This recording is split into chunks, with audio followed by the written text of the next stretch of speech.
पाचपावली पोलिसांनी एका फ्लॅटमध्ये सुरू असलेल्या क्रिकेट सट्टा अड्ड्यावर छापा टाकला होता, परंतु पोलिसांनी हा छापा कागदोपत्री रस्त्यावर दाखवल्याची खळबळजनक घटना समोर आली आहे। यासाठी आरोपी व पोलीस यांच्यात 4 ते 5 लाखात डील झाल्याचे बोलले जात आहे।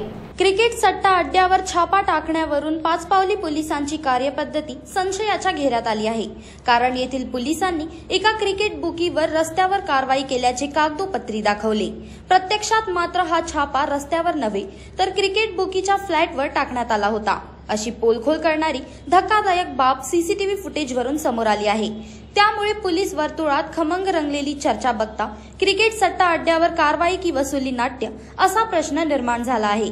ही छापा कारवाई पाचपावली पोलिसांनी इंदोरा चौक, जसवंत टॉकीजच्या बाजूला रजत टॉवर समोरील सार्वजनिक रस्त्यावर 6 मे 2024 रोजी रात्री 9:30 ते 10:30च्या सुमारास केली। यावेळी पोलिसांनी गुन्हा दाखल करून एका क्रिकेट बुकी आरोपीस अटक केली होती।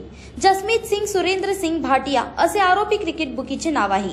प्रमोद सोनवणे असे फिर्यादी पाचपावली पोलीस ठाण्यात कार्यरत सहाय्यक पोलीस निरीक्षकाचे नाव आहे। त्यांनी दाखल केलेल्या प्रथम खबरी अहवालात गुन्हा माहितीवरून पोलिसांनी जसवंत टॉकीज रस्त्याच्या कडेला छापा मारला।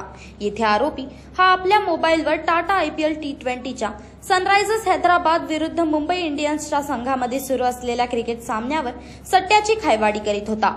छापा टाकल्यानंतर एका पोलिसांनी बॅगेत जप्त केलेला मुद्देमाल भरला होता। या बॅगेत अंदाजे 15 मोबाईल, पेनड्राईव्ह, 2 लॅपटॉप व कोट्यावधींचा खायवाडीचा रेकॉर्ड सापडल्याचे सांगितले जाते।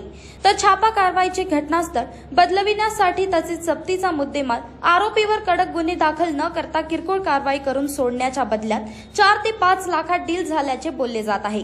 त्यामुळे पोलिसांनी रजत टॉवर येथील सीसीटीव्ही फुटेज व मोबाईल CDR काढून चौकशी केल्यास कारवाईतील पारदर्शकता व सत्यता काय आहे हे समोर येऊ शकते, अशी चर्चा आहे।